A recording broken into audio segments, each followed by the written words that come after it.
Okay.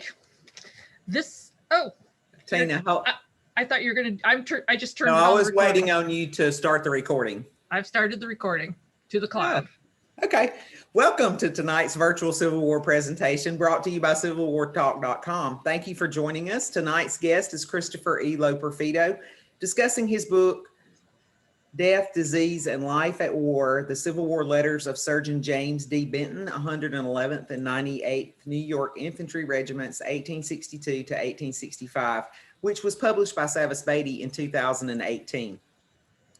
The series is provided by CivilWarTalk.com, the American Civil War discussion forum. We're pleased to be able to bring these fantastic authors and programs to you via the live virtual platform. If you aren't already a member of Civil War Talk, we'll be providing membership information later in the program.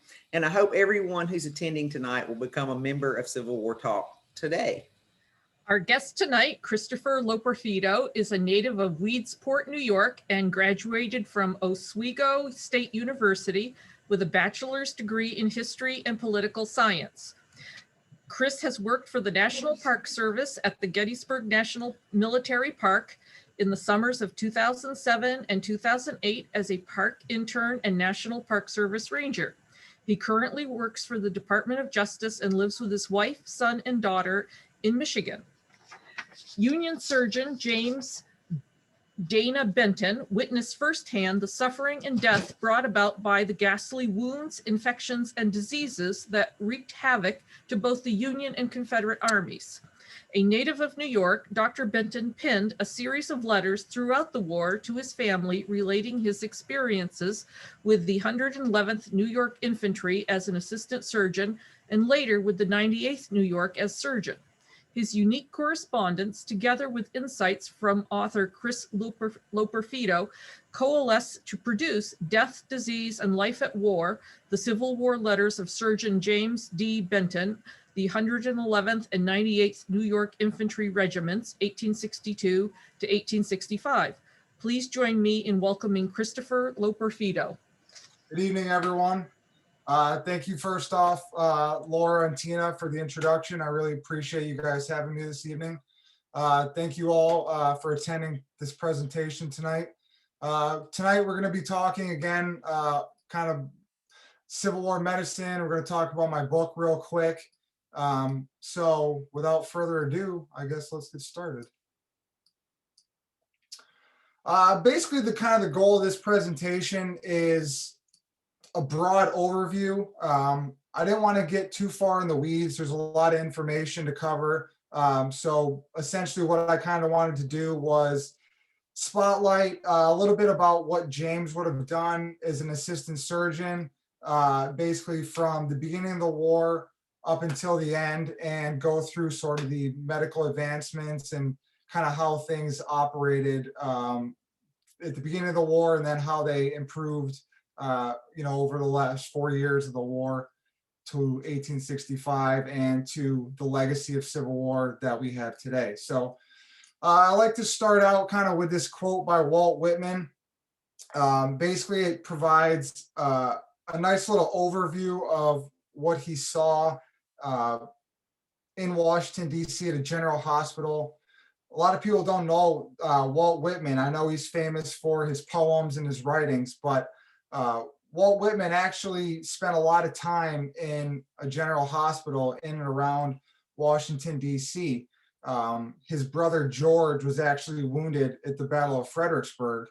And once his family received notice of that wounding, Walt left home to go look for his brother George, found him at a general hospital, and he kind of fell in love with these soldiers and would then volunteer his time. So without further ado, I'm going to start with this quote and we'll get started.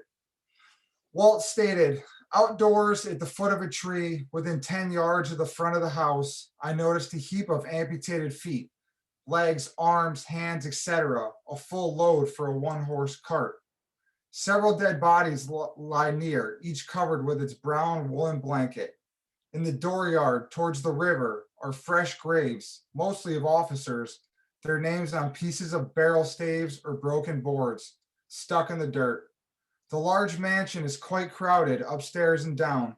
Everything impromptu, no system, all the wounds pretty bad, some frightful, the men in their old clothes, unclean and bloody.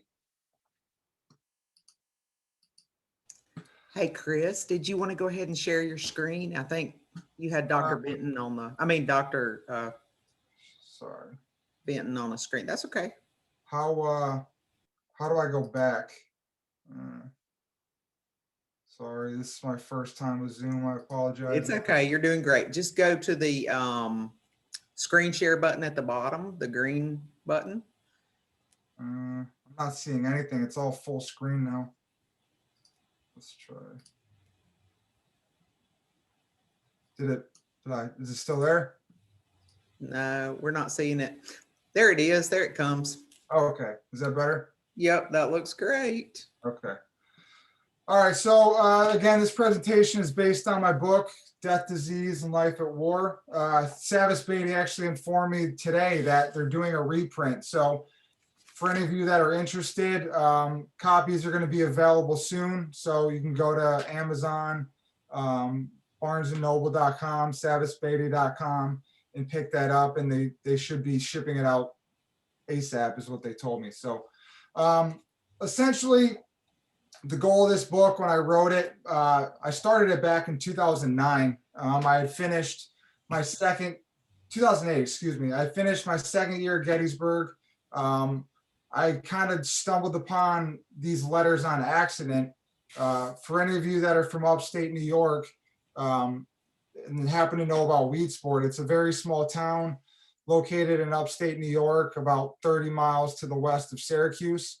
It's famous for the Erie Canal, but I just went in there to see if there was anything about the Civil War. Found a collection of letters. They're all transcribed just in a file cabinet. And through some local connections, I was able to figure out who the family was that had actually had these original letters. So I was able to meet with them and, started to kind of piece together who this James Benton was.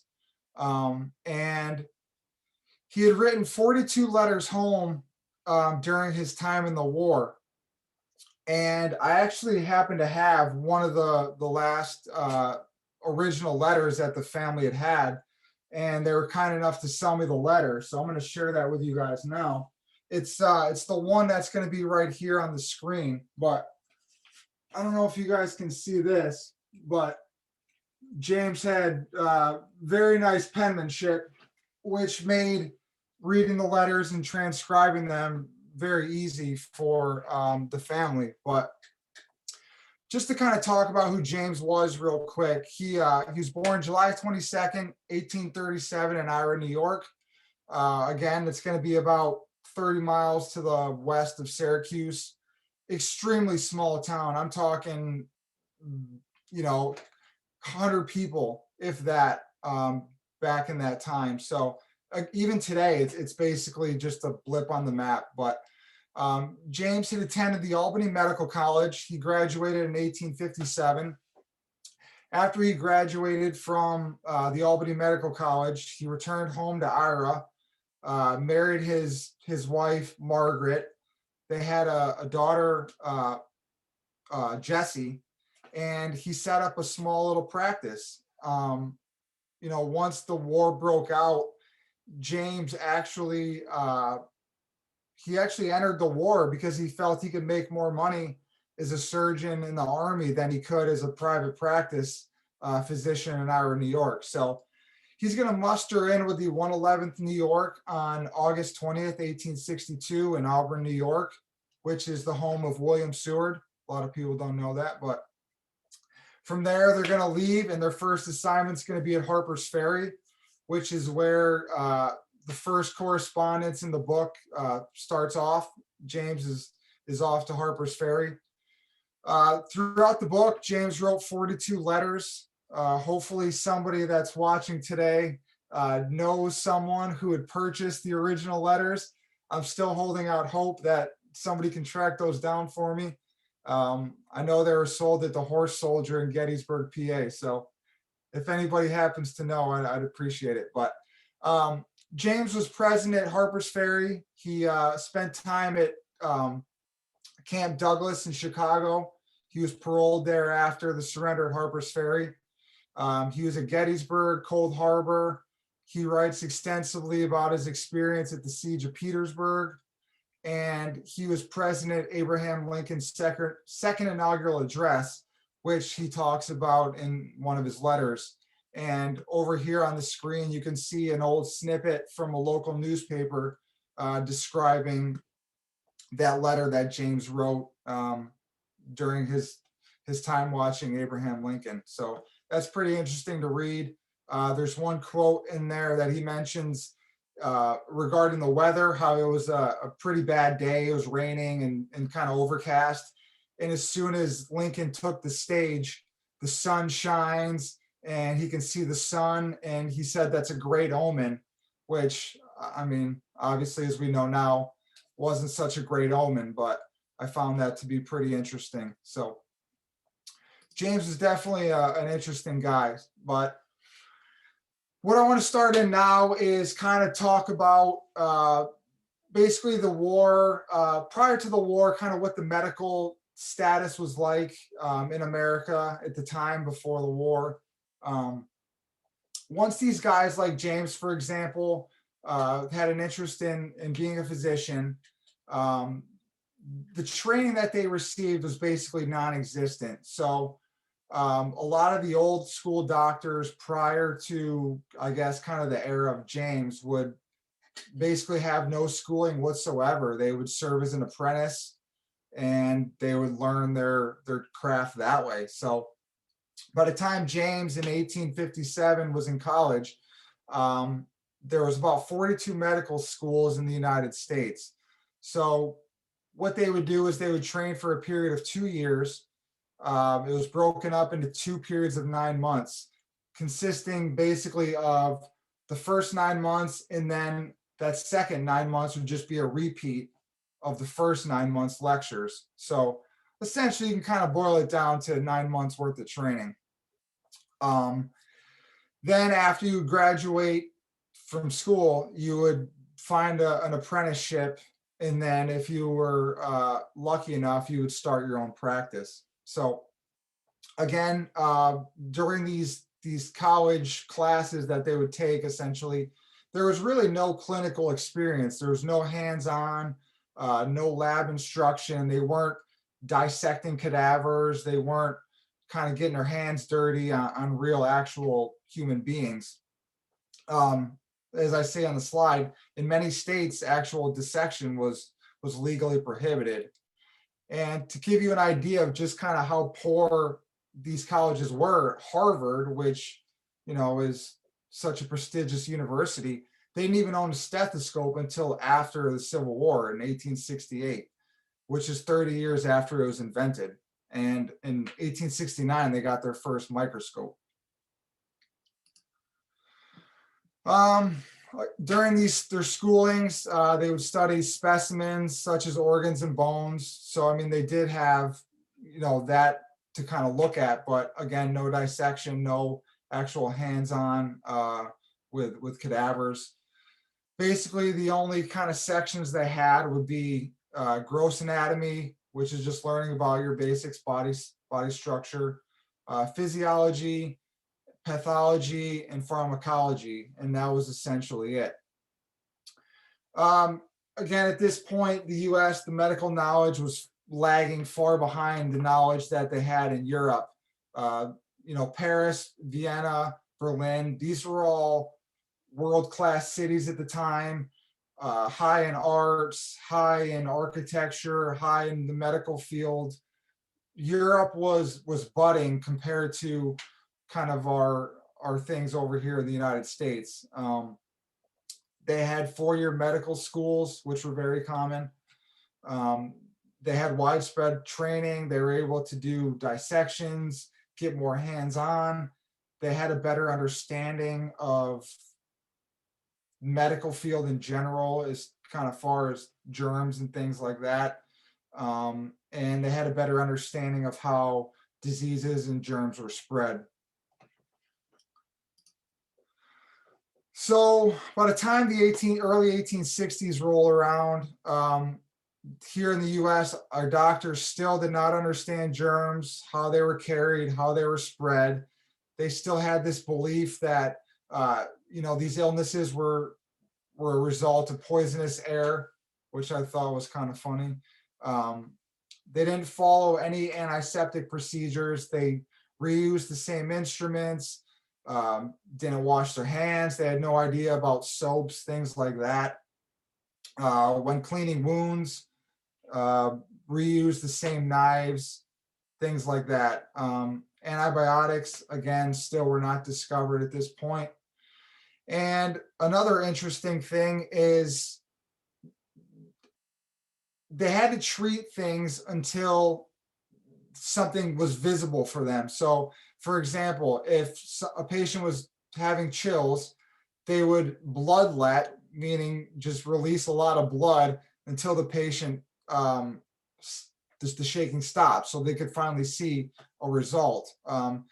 These sort of techniques were common. They would just kind of do things until they produced a result. A lot of times it was more negative than positive, but that's pretty much all they knew. They would just do something until they could visually see it, and then they thought it was good. But by the time the war breaks out in 1861, not only was the U.S. Army not really prepared, but the medical corps was pretty much non-existent. So in January of 1861, the United States Army was really only about 16,000 regular soldiers. The medical staff was made up of a surgeon general, 30 surgeons, and 83 assistant surgeons, and that was it. So in April 1861, when the war breaks out, you're going to have 3 surgeons, 21 assistant surgeons who would leave to go to join the Confederacy. And then you're going to have another 3 surgeons who were dismissed for disloyalty. So you only had 98 men for the whole medical corps of the United States Army. And then the Confederates only had 24. So, at this point, things were really bad for the U.S. Army. They really did not have a medical department to speak of. They were unprepared. And this is going to kind of leave them scrambling to really hurry up and advance what they had going on. So the budget in 1861, 115,000, which sounds like a lot at the time, but it really wasn't. Thankfully, they rose the budget to 241,000 before July 1st. And due to the fact that, this medical department was lacking, you're going to see a relief corps, a private relief corps called the United States Sanitary Commission that's going to pop up, that's going to eventually lead to creation of reforms and kind of help shape the medical department moving forward. So this is going to lead us again to the United States Sanitary Commission. They played an important role early on in the Civil War. It's a private relief agency which was approved by Abraham Lincoln on June 13th of 1861.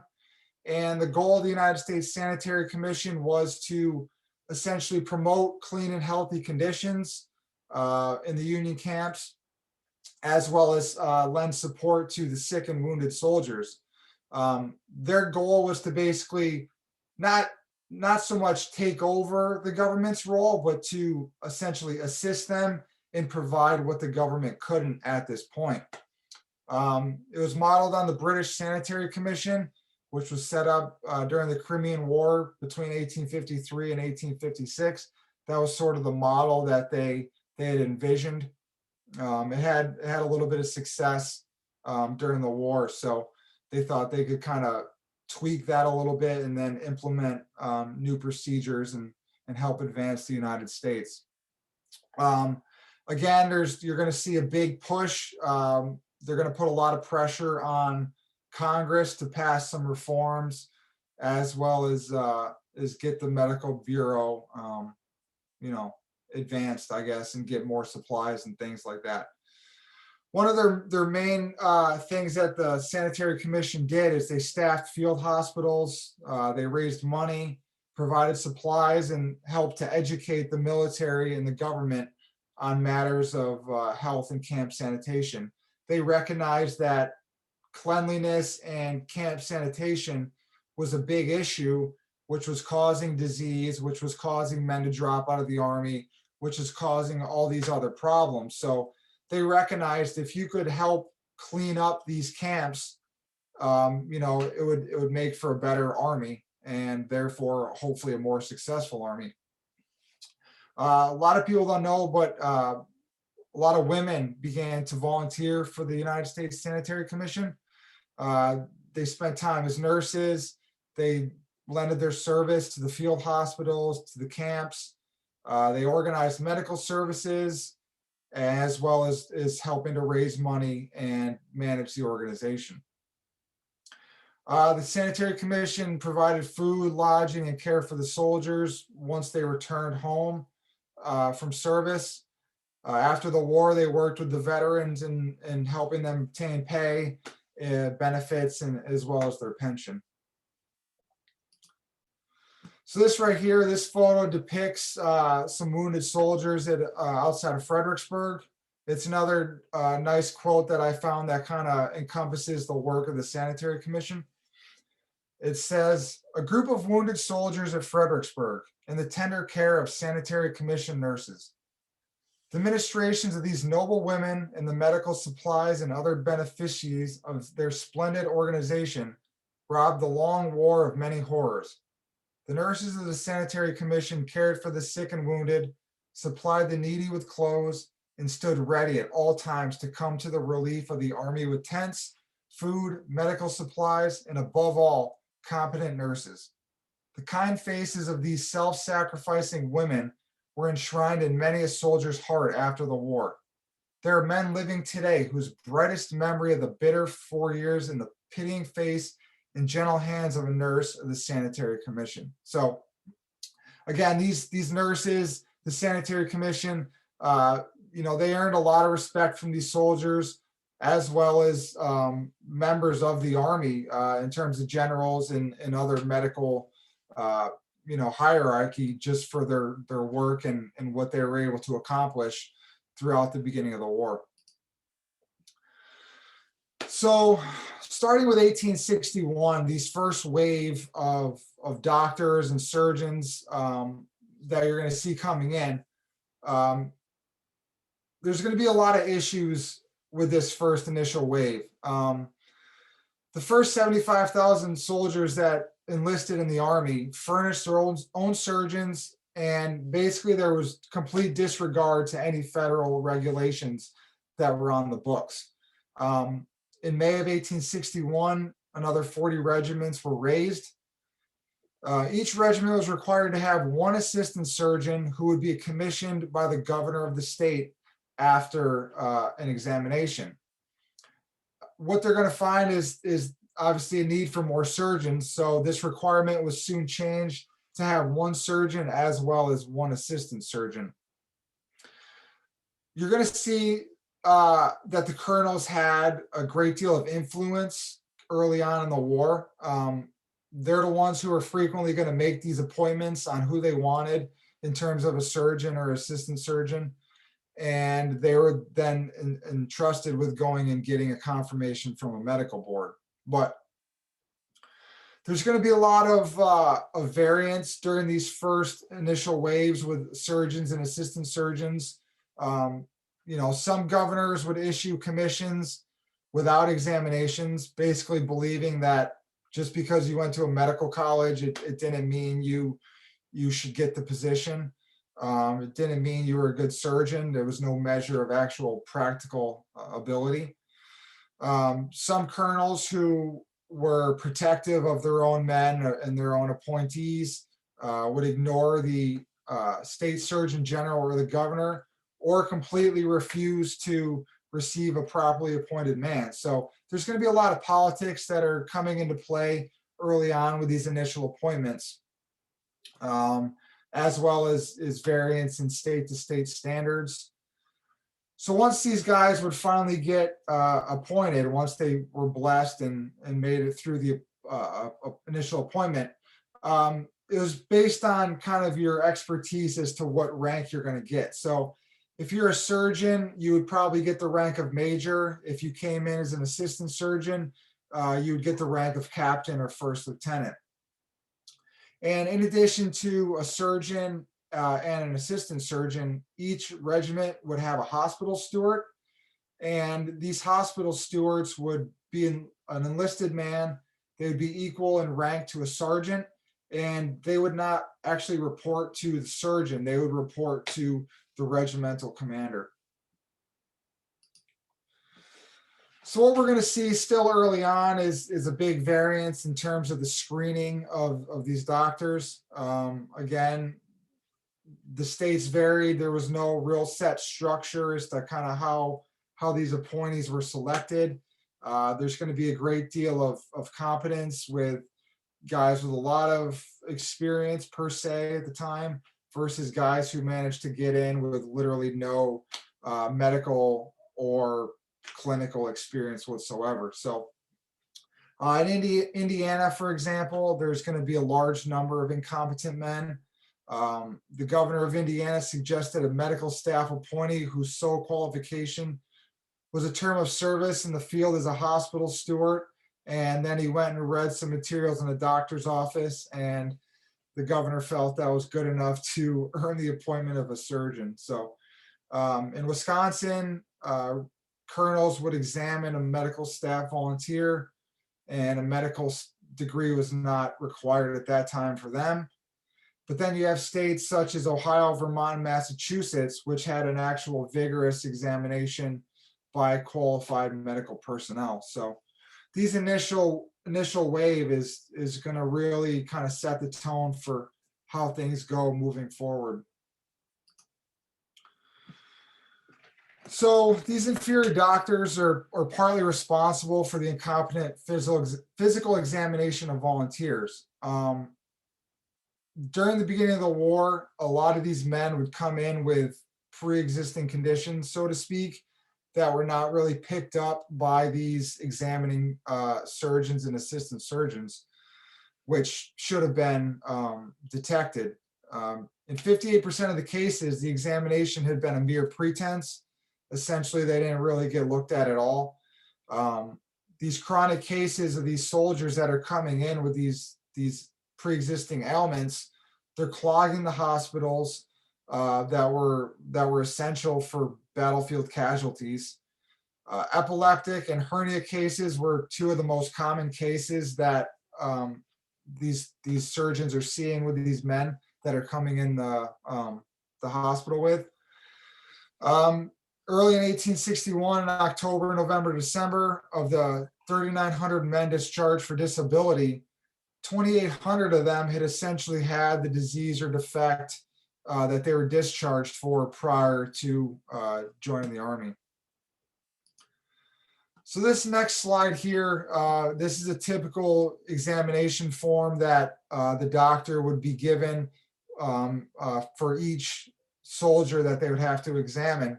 A quote here, it says, "In passing a recruit, the medical officer is to examine him stripped, to see that he has free use of all his limbs, that his chest is ample, that his hearing, vision, and speech are perfect, that he has no tumors or ulcerated or cicatrized legs, no rupture or chronic contagious affection, that he has not received any contusion or wound of the head that may impair his faculties, that he is not subject to convulsions and has no infectious disorder that may unfit him for military service." So this was a form that was supposed to be, checked off in order. And what you're going to see is basically these guys are getting passed and none of these questions are getting answered. None of these movements are being tested. None of these full-blown examinations are really being taken seriously. So basically, what's to blame for these poor recruits that the Army is starting to see early on in the war? Again, the war is just starting. There's a huge influx of soldiers. There's an urgent need for men. these early surgeons, again, ignorance, they didn't really know what they were doing per se. A lot of them, these soldiers are putting pressure on the doctors to, they're eager to join. They probably know they have an ailment of some sort, but they're putting pressure on these doctors to push them through. Some surgeons merely looked at a recruit's legs and groin and passed them. Some surgeons didn't even have the men undress. They would just visually inspect them and say they're good to go. One stat that I found interesting was one surgeon had reportedly got through his task of examining a recruit at 90 recruits an hour, which is pretty crazy. And these examinations in some cases were so poor that approximately 400 women had actually enrolled in the Civil War and actually took up arms just because they didn't get noticed during these examinations. So in 1861, like I mentioned earlier, hygiene, sanitation is extremely poor. They didn't really have an understanding of what that was doing to the overall health of the Army. You're going to have about 30% of the troops that were mustered in early on in 1861 that were sick at one time. The prevalent affliction was going to be acute diarrhea. July, August, September of 1861, the sick list continued to average about 30%, but diarrhea was joined by acute dysentery as a major cause. Typhoid fever increased, and as these influx of troops are coming in and around Washington, D.C., these illnesses, these germs, it's just going to kind of spread like wildfire, and it's going to really affect these initial early troops. This was one area that the Sanitary Commission really picked up on early on, and one thing that they're going to stress. Secretary Frederick Law Olmsted, who was one of the kind of founding fathers of the Sanitary Commission, he issued this thing called the Circular Address to the Colonels of the Army. And he said in this circular, "It is well known that when a considerable body of men have been living together in a camp a few weeks, a peculiar subtle poison is generated, the effect of which is exhibited in stiffness of muscles, sickness of the stomach in the morning, sudden and unusual looseness of the bowels, and subsequently by dysentery and other epidemic diseases of a still more fatal character, such as camp fevers and chlorea. These dangers could be averted by strict cleanliness and proper preparation of great food eaten at regular times. Responsibility was placed upon the line officers to make sure proper sanitation and hygiene were being followed." So, the Sanitary Commission really pushed at the local level, the colonels, the other regiment leaders to clean up their regiment essentially and help stop and slow the spread of dysentery, typhoid fever, things like that were affecting these camps. So you're going to find that the high rate of disease during these initial camps were caused by several different factors. Again, with this war, you're going to find all these rural men who are coming from all these small towns suddenly joined in one large area. A lot of these men have never really traveled outside of their small little town. So you're going to be stuck in these huge camps with all these other men. You don't really know what they have in terms of diseases. So all these diseases are being transferred quickly. They're spreading like wildfire. These men basically have no immunity to these diseases because, they haven't really been exposed to them in their small little communities. Camp hygiene, again, that was a huge one. Men would be sleeping next to the latrines. They didn't wash regularly. You're just going to see it just snowball. I mean, that's basically the best way to describe it. They're cramped. The conditions are terrible. During a rainstorm, the camps would be flooded. bringing up all the waste, the human waste, because from the latrines, poorly ventilated quarters, you're going to have insects, vermin. All these are going to be transmitting diseases amongst the men. And another thing that a lot of people don't think about that was a cause was just the lack of proper clothing, shoes, quarters. Many regiments were unequal as to what their supplies were for their men. These inspections that the Sanitary Commission would do, they found that the tents, blankets were vastly inferior. Clothing that was issued was not up to standards in weight and durability. There's going to be poor food. The men are basically living on hardtack, as well as just poorly cooked meat. It's going to have maggots in it. They're going to be moldy. A lot of the men didn't really understand how to cook their meat, so they would overcook it, which would it would actually do them a disservice. It would take some of the nutritional value out of the meat. A lot of the men early on in the war, they're going to be demoralized. They're not used to living like this, and it's really going to take a toll on kind of where things are at right now. Some of the common diseases that you're going to find throughout the war, dysentery, that's probably going to be the most common. It's going to be the worst disease in terms of deaths. Killed around 45,000 Union and around 50,000 in Confederates. Symptoms include frequent diarrhea, cramps, nausea, vomiting, and it was usually caused by unsanitary water. Typhoid fever, that was another big one, transferred by contaminated food or water again. 1 out of every 3 soldiers who contracted it died. As we're going to find at the end of the war, nearly 2/3 of the men that died, numbers vary, approximately 620,000, but 2/3 of these men are going to die due to disease as opposed to actual death from battle. So all these kind of issues that are going to pop up and help push medical advancement from where we started in 1861 to 1865. This photo right here, this is Infantry Camp near Washington, D.C. early on in the war. You can see the tents, very crowded. Obviously, you can't see kind of how bad it really is, but I can assure you it's probably muddy. Latrines are probably close to the tents. That was just kind of the standard back then. So the first real test for the United States Army during the Civil War and in terms of medical casualties is going to be the Battle of Bull Run. I'm not going to go into detail as to what happened during the battle. But essentially what's going to happen is on July 21st, the battle is going to begin.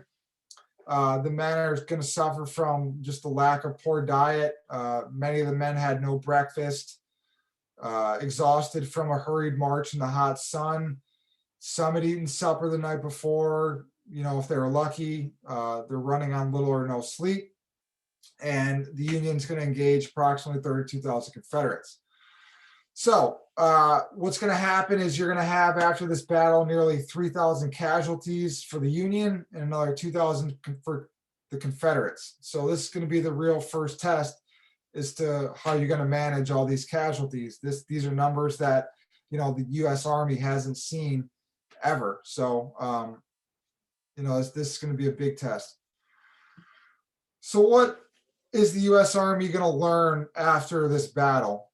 Well, first and foremost, you're going to find out there's absolutely no articulated medical organization. There was no real setup for hospitals. How are you going to transport the wounded? There was no real system for that. And essentially what the Army found is complete chaos.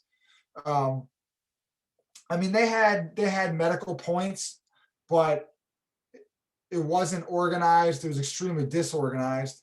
And, nobody really knew who was in charge or what their role was. So each regimental surgeon assumed responsibility for the men of his own unit, just due to the lack of direction as well as a chain of command. And what you're going to find after this battle is, soldiers who were shot a long distance from the aid station might be left unattended because there was no organization for getting these men off the battlefield and to an aid station. Another thing that's going to be discovered after the Battle of Bull Run is a poor handling of the ambulance system. The Army had received ambulances only 2 years prior to the war, and they were mostly this two-wheeled model that you see here in the photo, and they had never essentially been tested. So a good number of these ambulances that were issued prior to the battle, they were used by officers as pleasure or general utility vehicles and weren't, put aside essentially for the transport of wounded after a battle. Prior to the Battle of Bull Run, the United States Army had hired civilian ambulance drivers. Once the battle started, a lot of these men became frightened. They whipped up their horses and left the field, essentially leaving little to no ambulance corps. A lot of the men were left wounded on the field. There's stories of men actually walking themselves the 27 miles back from the battlefield to Washington, D.C., where they could finally receive medical treatment. Some of these ambulances were going to be captured by fleeing soldiers in an effort to quicken their retreat away from the area.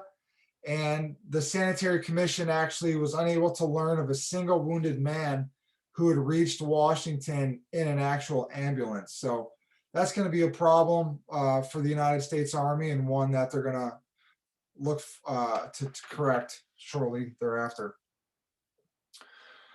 So when the war began, the largest Army hospital essentially only had 40 beds.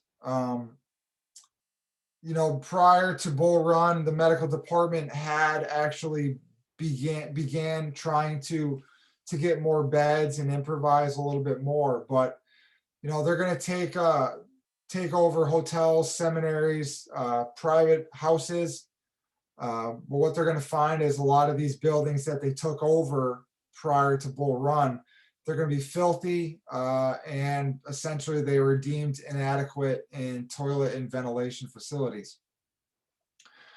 Another issue is there's no real system of record keeping. They didn't really keep an orderly discharge record. They didn't really keep records of who was incoming.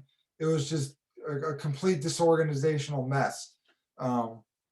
Basically, every regiment surgeon would send what soldiers he deemed necessary to the general hospitals, and he would have no idea whether there was actual space available for these men that they would be sending to the hospitals.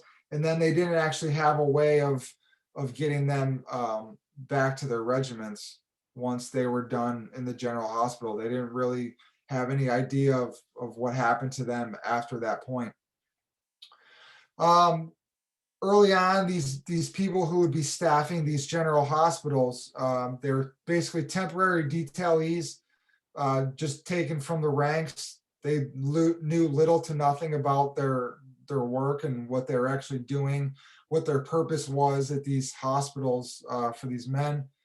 And they were essentially shuffled in and out so quickly, they didn't really have a chance to learn, what they needed to do in order to take care of these wounded men.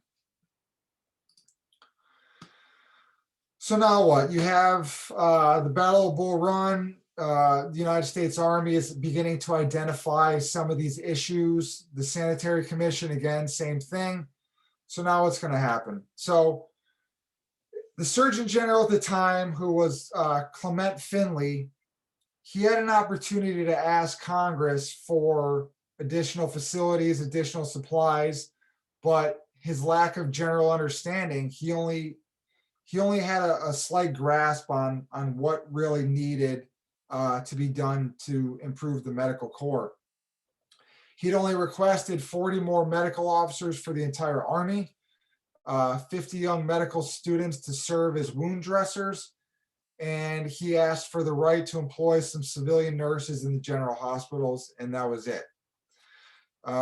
Reformers with the Sanitary Commission are going to go again and lobby and try and get some reform passed to take a more realistic view of what really needed to happen, but they were unsuccessful.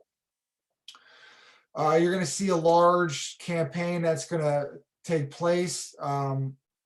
Eventually, the Sanitary Commission is going to get a conference with General George B. McClellan, and that is essentially going to lead to the drafting of a medical department reform bill, which President Lincoln began to take interest in.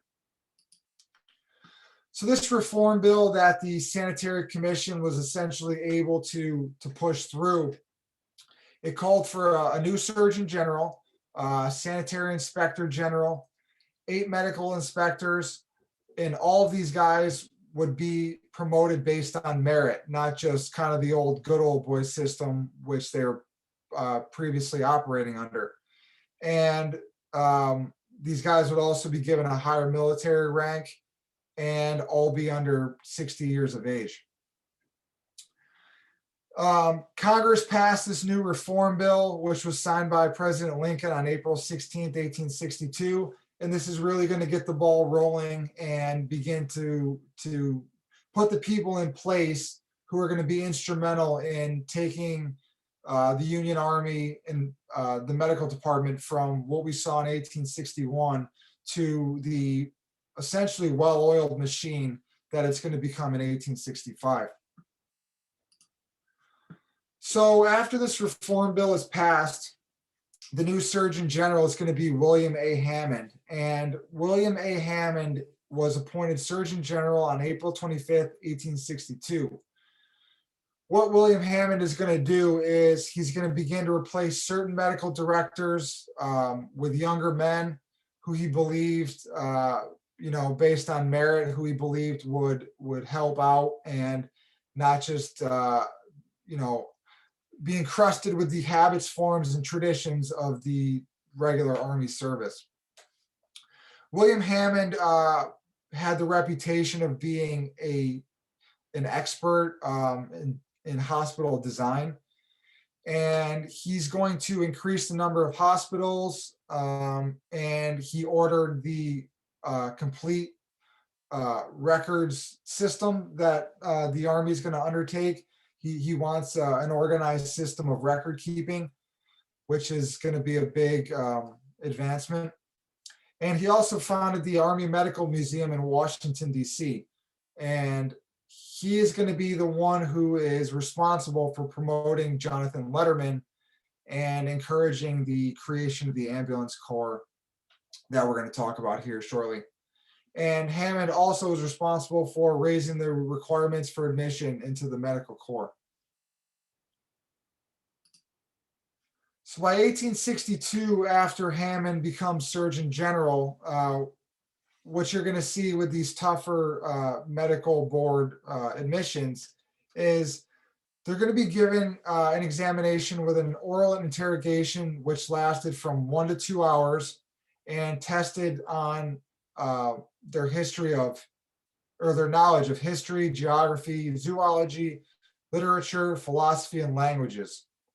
That would be followed by a 3-hour written exam in which 7 or 8 questions had to be answered from each of the following branches of medical knowledge: surgery, anatomy, the practice of medicine, pathology, physiology, obstetrics, medical jurisprudence, and toxicology, and a section on medicine, chemistry, and hygiene. You're going to see a high increase of failures, which is essentially going to be a good thing. You're going to weed out the lesser experienced doctors, and then you're going to get a higher quality candidate that passed. So this leads us to Major Jonathan Letterman, who is essentially the founder of modern battlefield medicine.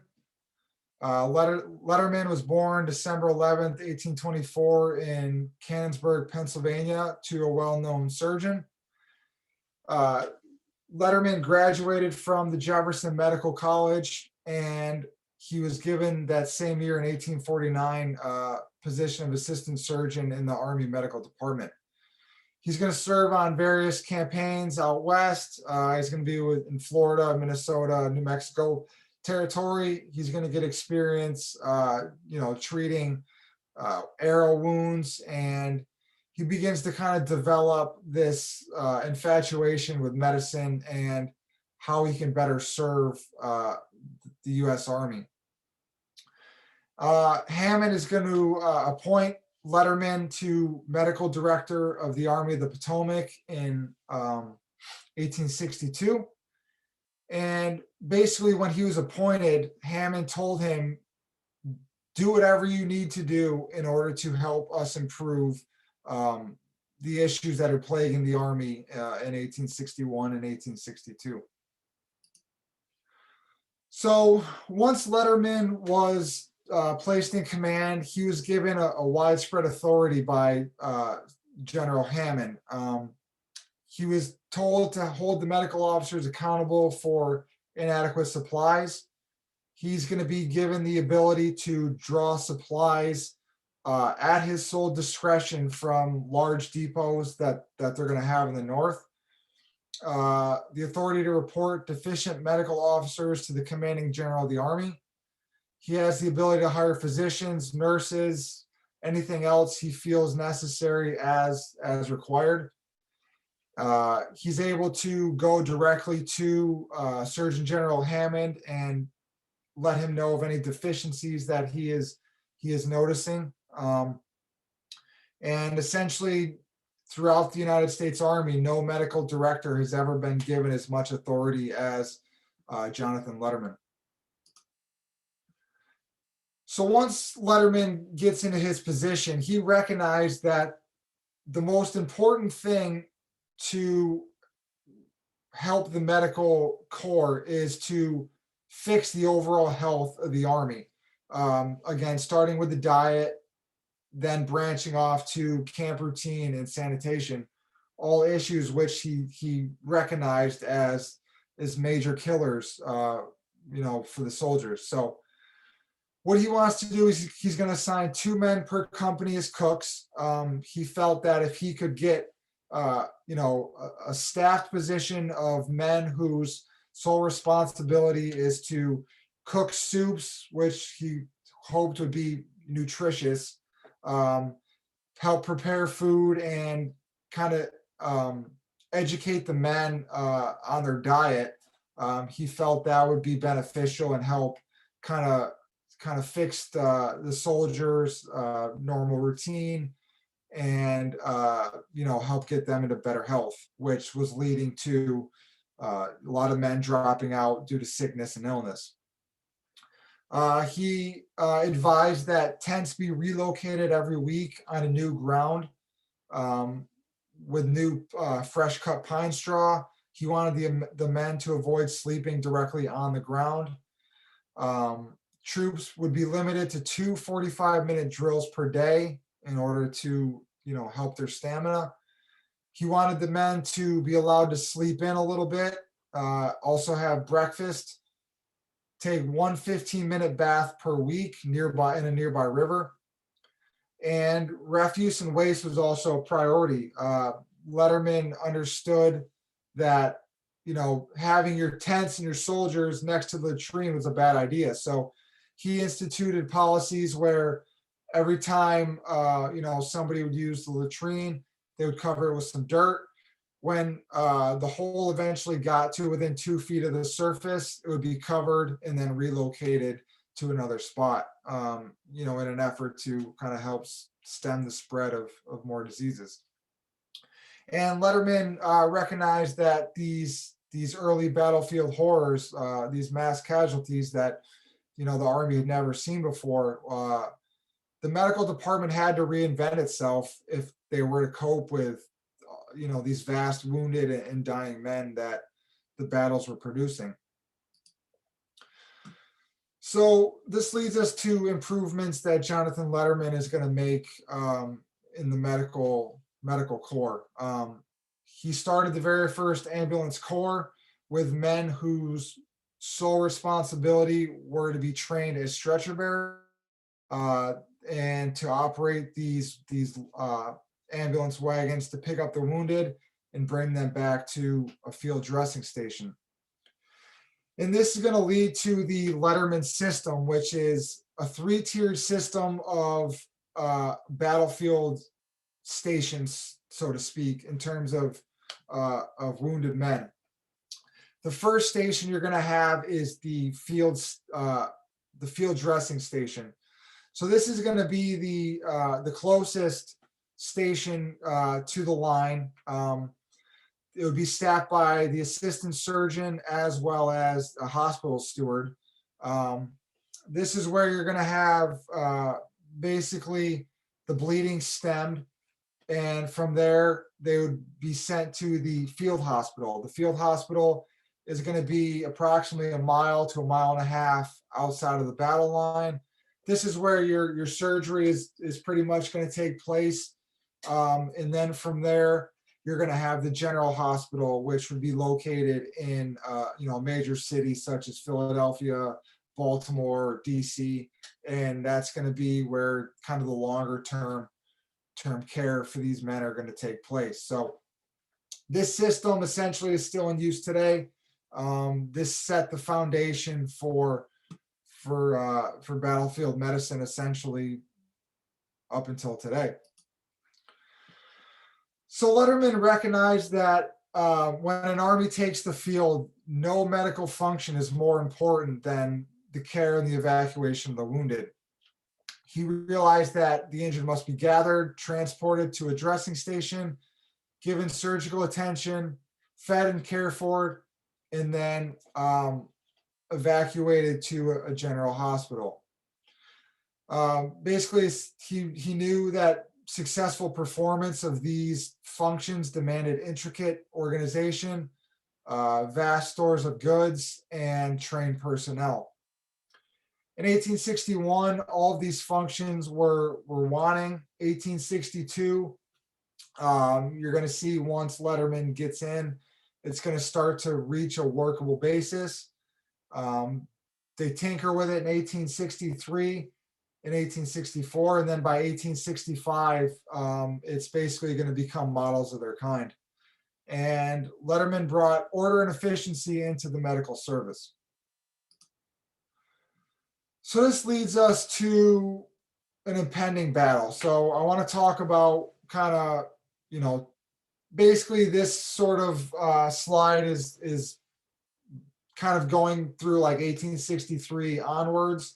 After they sort of perfected it a little bit, what's essentially going to happen once the two armies are going to meet in terms of getting these wounded and dead off the field. So what you're going to have is you're going to have an assistant surgeon and the hospital steward who are going to be responsible for setting up that first field aid station. It would be up to the assistant surgeon to go ahead and locate a spot behind the lines. Preferably, they would look for a gully, any sort of depression, something near a water source. Basically anything that'll provide some cover from stray bullets and artillery fragments.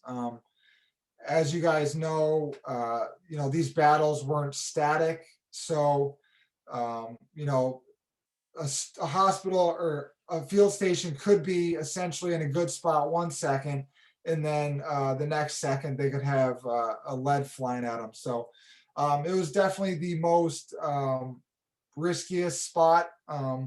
This is where James would spend a lot of his time as an assistant surgeon. And the goal for the assistant surgeons at these first aid stations is essentially to stem the bleeding. So, they would go and probe the wound. They would try and take out any fragments, any lead, pieces of uniform, things of that nature. They would get a tourniquet on it, they would field dress it, and the main goal for them was to stop the bleeding. They really didn't perform any surgeries at this point unless absolutely necessary, but the goal was to stem the bleeding and get these men to the field hospital, which we're going to talk about next. So a lot of these surgeons, the battlefield wounds that they're going to encounter, most of these are going to happen to the wound or to the arm or to the leg, excuse me. I mean, if you were hit in the chest, the abdomen, there's pretty much nothing they could do for you. So basically what they're dealing with are wounds to the arms and the legs. 94% of the wounds that you're going to find during the war were a result of bullets, the mini ball. Approximately 250,000 patients during the war are going to be hit with a bullet. 5.5% of the wounds are going to be caused by artillery, and less than 0.4% are going to be inflicted by a bayonet or a saber. Even though artillery was basically 5.5%, that 5.5% is going to produce injuries far greater than these surgeon or these doctors had ever experienced in battle. You know, you're going to have the smoothbore Napoleon, which is going to be a very common cannon. It's going to fire a 12-pound ball. It's going to fire canister, basically turning these things into lethal shotguns at 250 yards. And these are just going to produce massive wounds that these surgeons had never seen before. So, unfortunately, these surgeons and these soldiers, the main thing for the generals was to win the battle, and they still kind of had this mentality of evacuation of the wounded and the dead are going to be secondary. But later on in the war, you know, 63, 64, 65, they're going to start to kind of realize the importance of getting these men off the field. So here we have a photo of a mini ball. I'm sure you guys have seen them. It's 58 caliber, invented in 1849 by French Army officer Claude Minet. A guy named James Burton of the U.S. Armory and Harper's Ferry is going to improve the design of the mini ball, imparting this deep cavity here, which is making it cheaper, easier to mass produce, and this type bullet was going to be adopted by the U.S. military in 1855. So essentially what's going to happen is this mini ball, you know, it's going to produce more lethal wounds. These firearms now are going to be lethal at 300-400 yards. And it's going to create a wound that, again, these surgeons had never encountered before. So what's going to happen with the mini ball once it hits a soldier? So essentially what's going to happen is it flattens, which you can see several examples down here in this photo. And it's going to obliterate not only the bone, but the surrounding tissue. It did not pass directly through like today's modern bullets do. The bullet's going to tumble. It's going to tear through the body. It's going to shatter the bone into, you know, thousands of fragmented shards. It's going to splinter the bones, and it produced massive and complicated wounds never before seen. So I'm just going to read a couple quotes here about the effects of the mini ball. The effects are truly terrible. Bones are ground almost to powder, muscles, ligaments, and tendons torn away, and the parts otherwise so mutilated that loss of life, certainty of limb is almost an inevitable consequence. None but those who have had the occasion to witness the effects produced upon the body by these missiles projected from the appropriate gun can have any idea of the horrible laceration that ensues. The wound is often from 4 to 8 times as large as the diameter of the base of the ball, and the laceration so terrible that mortification, gangrene, almost inevitably results. So with the ambulance corps, with all these wounds and all these wounded men that are happening in these battles, Jonathan Letterman wanted to devise something that would essentially be a permanent solution to get these men off the battlefield and to the to the field hospitals as quickly as possible. So what Letterman's going to do is he's going to prepare a draft for his idea for an ambulance corps. He presented it to George McClellan, who's going to approve it, which is going to be known as General Orders 147, and it's going to get approved on August 2nd, 1862. And this General Order 147 is going to lay the foundation not only for the organization, but as well as how these ambulance corps are going to be operated within the Union Army. This General Order 147 is going to have 16 provisions in it.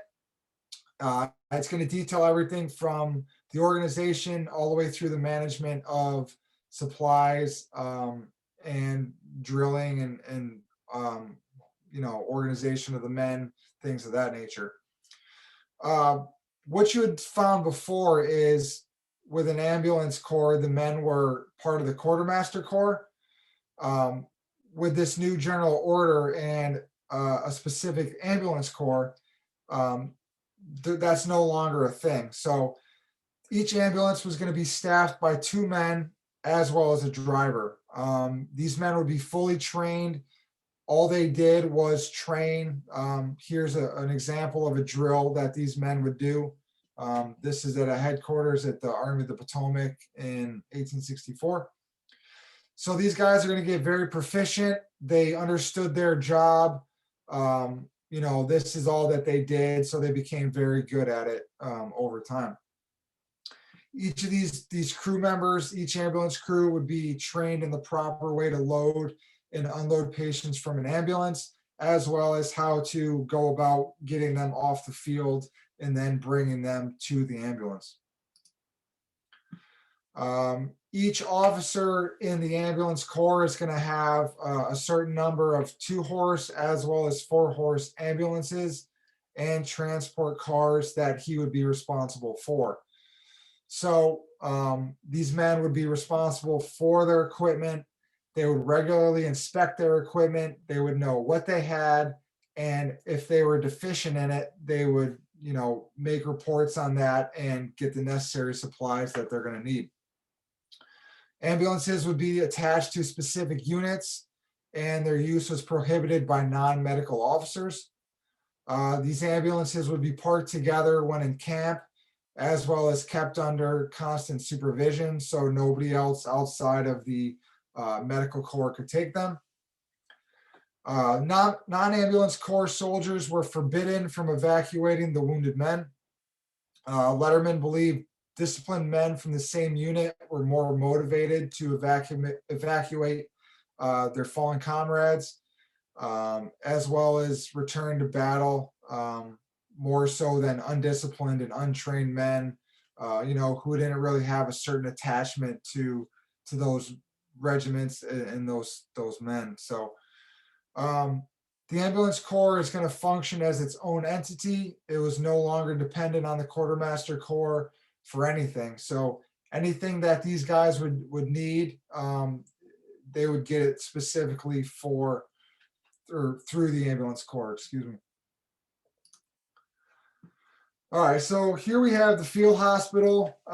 We talked a few minutes ago about the actual dressing station. So the next stop for a wounded man after he was treated at the aid station was to go to a field hospital. This is going to be located, as I mentioned earlier, 1.5 miles, 2 miles, basically out of artillery range. They would be taken over in schools, churches, buildings, residences, essentially anything that provided cover from the elements, and they could take over. So you're going to have doors that are ripped from the hinges, and these are essentially going to serve as makeshift operating tables. So here we have a picture of, it's a colorized photo. It's actually the one that's on the cover of my book, but it's going to be an actual photo from Savage Station, Virginia, after the Battle of Gaines Mill on June 27th, 1862. This gives you an excellent idea of what an actual field hospital will look like. You're going to have wounded men. You're going to have men that have just been amputated on. All of them are basically going to be covering any available floor space. Once these men would actually get to the field hospital, they're going to find themselves one of many in a long line awaiting their turn to be seen by an actual surgeon. So the assistant surgeon would be back at the field station, and this is where you're going to find your surgeons most likely. The less serious are going to be attended to by the dressing surgeon, and then essentially cast aside to rest. And then the more serious men who needed immediate attention are going to be put in line and await their turn on the operating table. Here is a makeshift field hospital after the Battle of Antietam in 1862. As you can see here, it's nothing fancy. They basically found a spot, pitched some tents. The wounded men are all lying under it. And you'd have a surgeon operating fairly close by. All right, so we're going to talk about amputations a little bit. Kind of how things would go. So once the wounded man would take his place on the operating table, he's going to be anesthetized with either chloroform or ether. Chloroform is actually going to be the preferred method. It took less time to take effect and it was less flammable. So what's going to happen is basically they're going to take the liquid, they're going to drop it on a cloth or upon a paper cone with a sponge in it in the top, and they're going to lower it towards the patient's mouth, and they would be instructed to breathe in the vapors. Basically, they wanted to do it gradually in order to avoid shock. But, a lot of people don't really think that anesthesia was used throughout the war, but there's, I think, around 800,000 cases of it being used, and around 75% of those chloroform was the method they chose. But basically, once the soldier went limp and became unconscious, the operation would begin. A surgeon could typically do this whole process in under 10 minutes. And again, few soldiers during the war actually experienced an amputation without some sort of anesthesia. Again, these field hospitals, they're going to be very busy. You're going to have a lot of people there. You're going to have wounded men who are watching these surgeries. You're going to have other surgeons who are going to be watching these surgeries in an effort to learn. You're going to have just curious onlookers who are going to, watch as these things are going on. And one of the big issues with these amputations is they're going to spread diseases like crazy, because since they had no basic understanding of how germs were spread, these soldiers are going one after another. Surgeons are essentially either dipping, their tools in a bucket full of water, which are, filled with blood, wiping it off on their apron, and just reusing it on the next guy. So their doctors, they didn't wash their hands. They're wearing blood splattered clothes, and they're just basically making things worse, essentially. So with these wounds, these massive wounds, obviously the doctors are going to take these amputations and they're going to cut above where the wound took place. And I'm going to get into that right now. First, real quick, we'll just kind of go over real quick some of the common tools that a surgeon would use. Over here, you're going to have the surgical scalpel. This tool they're going to use for incisions. These are going to be the forceps, essentially bullet extractors. These are going to be what they're going to use to take out the bullets and other fragments. This here is the large amputation saw. This is going to be used to make the full incision through the bone. Curved scissors over here, used to cut tissue as well as bandage material. Here's a probe for locating fragments, pieces of bullet, things of that nature to kind of help them get an understanding of what's in there. Tourniquet, again, it's very prevalent today. The tourniquet saved a lot of lives during the Battle of Iraq and, you know, what we have going on in the Middle East. And it traces its origin back to the Civil War. And finally, we have an amputating knife, which would be used for cutting or incising soft tissue during these amputations. I just want to warn anyone who's queasy. I have a kind of a graphic photo, so if you're queasy, I'll try and move through this quickly. So to continue on with these amputations, what's going to happen is the surgeon's going to make a deep cut above the wound through the tissue down to the bone. They're going to scrape the bone. Then they're going to use like a little bristle brush, kind of get off any fragments, and then the bone will be hacked straight through. And then they're going to essentially round off the stump of the bone. The limbs, I'm sure you guys have seen photos like this. Basically, they take the amputated limb. It's going to be thrown in a pile, you know, sometimes 4 or 5 feet high until they can actually remove it and then bury it somewhere else. They're going to tie off the arteries with horsehair, silk, or cotton thread. The stump's going to be covered with skin, the muscle tissue, and then it's going to be sutured shut with a small little drain hole for pus and things of that nature.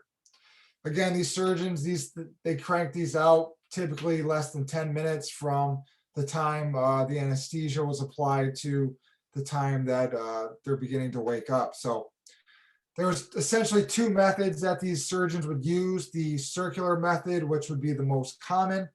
It left a raw open stump. It was the simplest as well as the quickest method for these amputations. It was one that would accommodate a prosthetic limb that became very common. And you would have less dressing on it. And then there was the flap method. This was kind of the, I guess, the Cadillac method of the amputations. You would take the flap of skin and actually close the stump.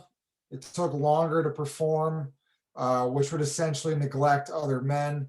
And it healed faster though, but it wasn't really used as much as the circular method. A stat I found throughout my research was there's approximately 30,000 legs and arms that would actually be amputated by Union surgeons, which accounted for 75% of all surgeries that would be performed. So after the unlucky soldier would wake up, he was taken to a place of rest, and essentially, as you saw from the photo a couple slides ago, all available space was utilized at these field hospitals. So this leads us to the general hospital. This would kind of be the final stop on a wounded surgeon or a wounded soldier's journey. Once they're essentially stabilized and could be removed from the field hospital, they would be removed usually by rail car to the general hospital, which again would be Baltimore, DC, Philadelphia, in a larger city. During the beginning of the war, these general hospitals were all usually improvised. For example, one in Washington, D.C. was a jail at one point. Others have been hotels, girls' schools, churches, warehouses, things of that nature. But As the war progressed, these general hospitals became large scale operations. They were staffed with nurses. They kept records. They had large amounts of bed space. They had supplies. They had anything needed for these men to finally recuperate and get over their wounds. So one of the most famous general hospital essentially is going to be Camp Letterman, which is over here on the left. Popped up after the Battle of Gettysburg, about 1.5 miles east on the York Pike.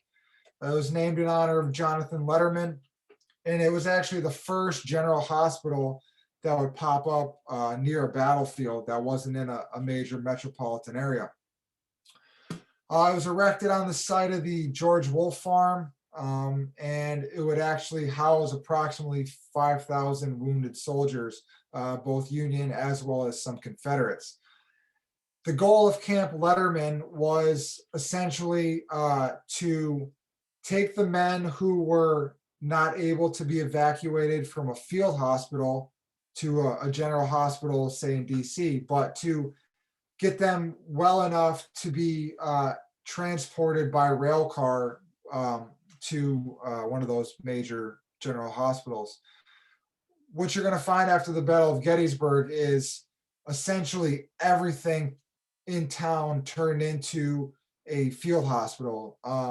They needed something bigger to take these wounded men who were so severely wounded and needed more time to recuperate, kind of like a mediation point. So that's essentially what happened with Camp Letterman and why it popped up. Basically got these men trained ready in order to get to the general hospital. The photo over here on the right, this is kind of a great photo as to what a general hospital will look like. Lines of beds with wounded soldiers, nurses attending to them, and just a nice area for them to eventually recuperate. So this brings us kind of to the legacy of Civil War medicine. Essentially what we found between 1861 and 1865 is the war pushed Americans to rethink their theories on health, as well as develop efficient practices to care for sick and wounded. The constant and heavy demand of the sick, the wounded, is going to essentially speed up technological innovations, just because it had to. I mean, they had no other choice but to innovate and come up with new ways of doing things. Field and pavilion hospitals replaced makeshift ones, created an efficient hospitalization system, again, keeping accurate medical records as well as reports. The Letterman system of battlefield triage, essentially getting wounded men off the battlefield, treated, into surgery, and then to a spot where they can recuperate. Still in use today, and help prepare the United States for the conflicts in the 20th and 21st century. Field hospitals and these general hospitals, thousands of physicians and nurses received experience and training that they otherwise wouldn't have had if this conflict didn't take place. They became widely familiar with the prevention and treatment of infectious diseases, anesthetics, and best surgical practices, essentially catapulting medicine into a modern era. And by the end of the war, you're going to have nearly 12,000 surgeons or assistant surgeons who are going to serve with the United States Army. And that total medical expenditure, which was around 140,000 at the beginning of the war, is essentially going to balloon to 47 million by 1865. And the United States Sanitary Commission is going to set the pattern for future relief organizations, such as the American Red Cross, which was founded in 1881. With that, I conclude the presentation. I appreciate everyone's willingness to listen in on this tonight. And I hope you guys learned something. Thank you. Thanks so much, Chris. That was great. We have a lot of questions already in the chat log, Sure. but before we get to those questions, I would like to introduce everyone to Mike Kendra. He is the owner of CivilWarTalk.com, and he's going to invite you to join and tell us a little bit about the site. Mike? Thanks, Laura. And thanks, Chris, for coming on tonight and doing this presentation. It was a really good presentation from a little bit I got to see. Well, actually, I got to see quite a bit, but I came in a lot later than I expected tonight. But I was glad I was able to join you guys to see as much as I did. It looked like it was a good, dense, but impressive looking presentation. Had a lot of good information in it. But tonight I wanted to talk to you guys about Civil War Talk and give you a real quick tour of Civil War Talk. I'll keep it quick if I can. Give me 1 second here and I'll share my screen. Where we go? Here we are. Share. So I wanted to bring you Civil War Talk real quick and give you a quick tour if you haven't seen it before. Civil War Talk's mainly a community forum, and we have lots of different things on the forum that you can take a look at. If you're interested in joining our site, right at the top of every page, we have a registration link and a couple other things you can click on that to join our site. But if you scroll down, you'll see we have some lead stories, things that are currently happening, like the chat tonight. You can click on and read about some current stories, either written by members or popular stories, things that are going on, current posts, current happenings, different things that are going on. And you can click on any of these, go and have a chat with people, but you need to be registered, of course, to be able to do all that. And if you click on something like a link like this one, it'll take you to a page and you'll be able to go ahead and read more about it. And if you go ahead and click on this link, you'll be able to go ahead and if you read Chris's book and you want to leave a rating, you can go over here and click on one of the stars. If you're a member, log in and click on the star. It'll actually ask you to go ahead and leave your review. And I'd like to see how many members will review Chris's book, and we'll see how good of a rating you guys all give it. And we can all be impressed by how good it actually is. We think they'll probably get lots of good stars. And you can get down here and order on Amazon, or you can order it using the links that we're going to go ahead and provide for you guys in a few minutes. So I'll pass it back along to Laura, and we'll move along. Great, Mike. Thanks so much. I hope everybody will become a member today. We have a great time, and there's all kinds of stories to read there. We have about 117 threads now, I think. And so there's always something to talk about at Civil War Talk, and I hope everyone will become a member. And if you're already a member, but you haven't been there in a while, go back and visit us and let's have a conversation. So Chris, if you're ready, we'll get to the question and answer. I think I muted you, so you'll have to unmute. Yeah, no, absolutely. Again, thank you, Mike, for having me tonight. I really appreciate it. Yeah, thanks for coming. We're glad you had you. All right, let's get to those questions. And I'm going to go ahead and put this slide up so everybody knows there's going to be a discount code, and Tina's going to put that in the box. Our friends at Savas Beatty want everybody to be able to purchase Mr. Loperfido's book and have your own copy, and we would like to encourage you to do that too. All of our programs are provided without compensation, so we want you to please go ahead and order the book, and Tina's going to type the code into the chat box so that you can enter that when you check out at savasbeatty.com, and you'll get 20% off. So let's get to those questions, if you don't mind, Mr. Loperfido. I am going to find them, and hopefully I'm going to find them. There they are. They were hidden underneath all the pictures. Okay, there were some good ones in here. So let's see. The first question, people were putting comments like great job and all that kind of stuff, but Mike will actually copy the content so you can read it on the site. Okay. The first actual question is, was Dr. Benton mentions in the book treating someone homeopathically.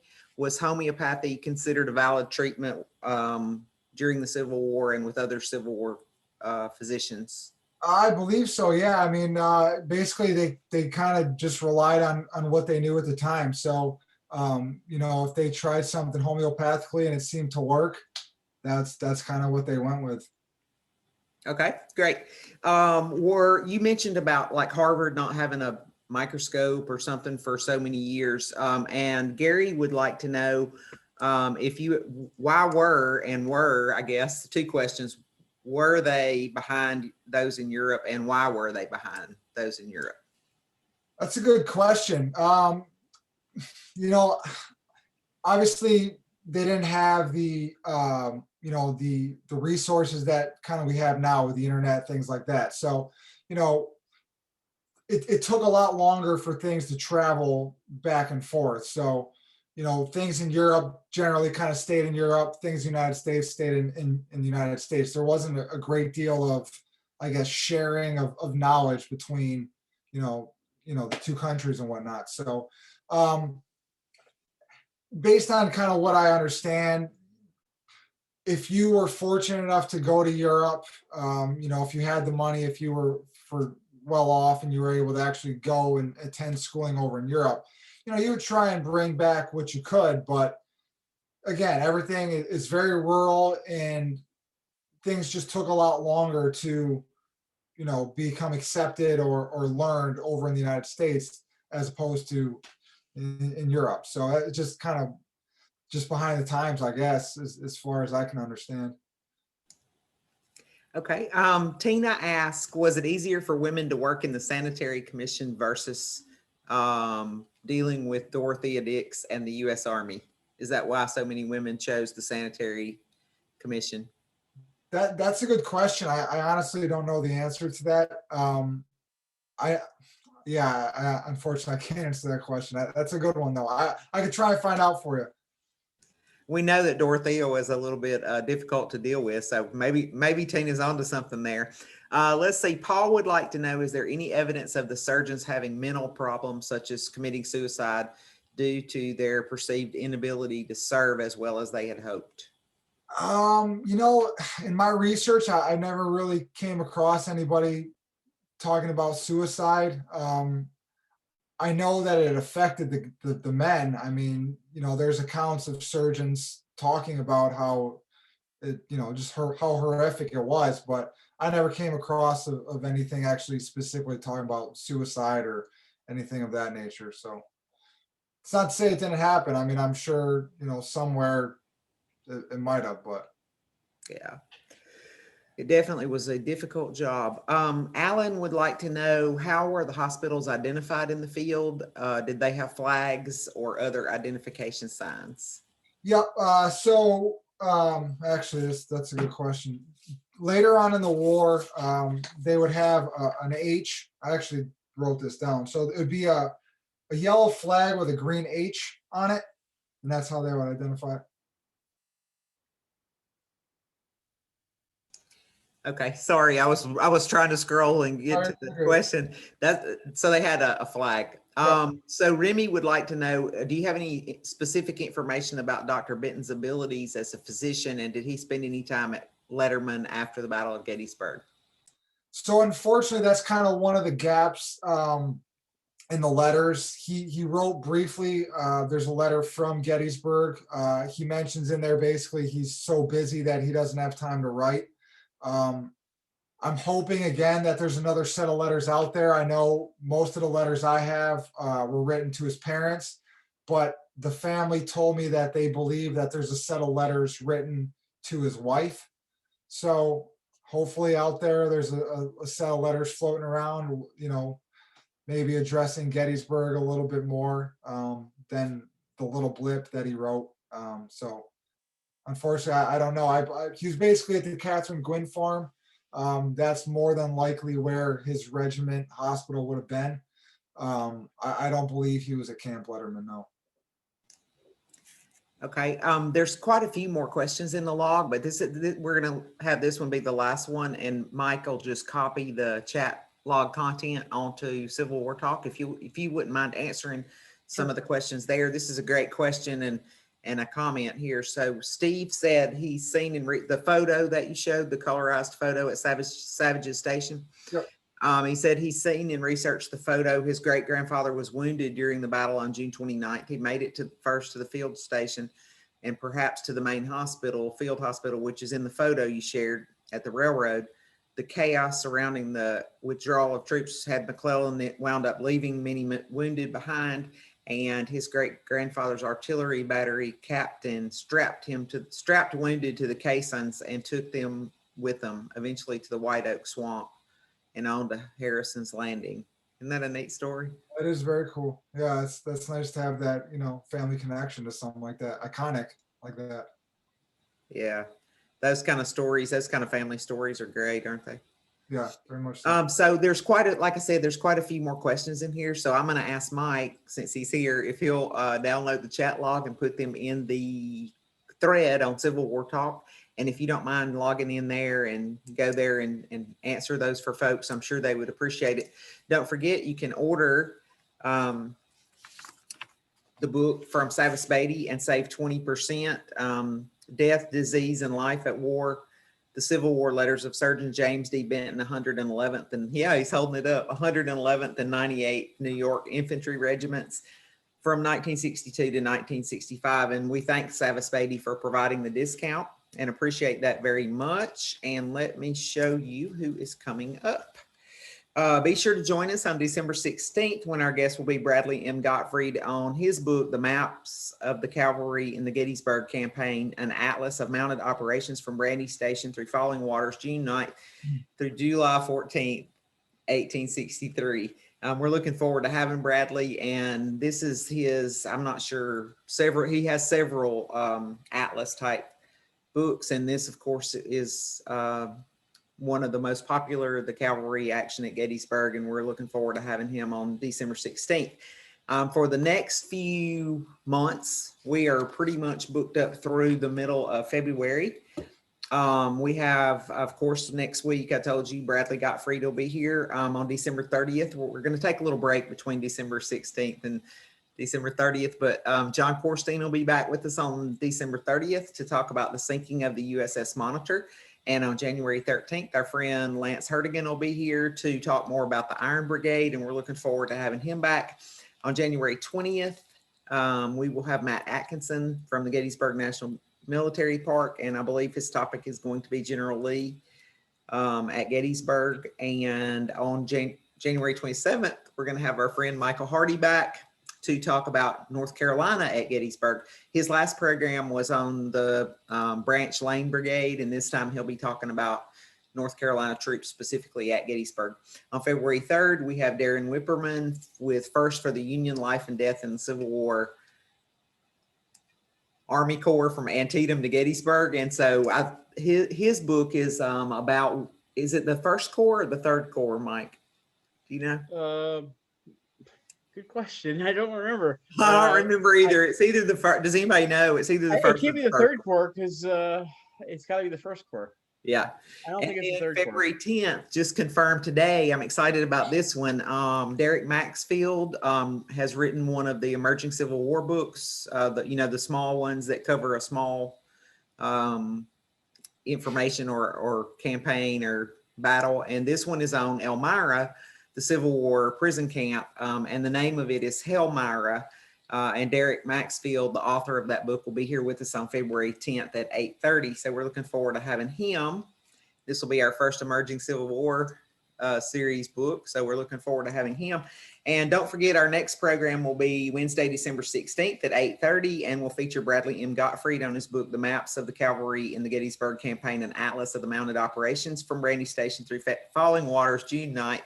Through July 14th, 1863. I hope everyone will join us then. And thank you so much for tuning in tonight. We enjoyed having you, and we'll see you next week at 8:30. Thank you, everyone. I appreciate it.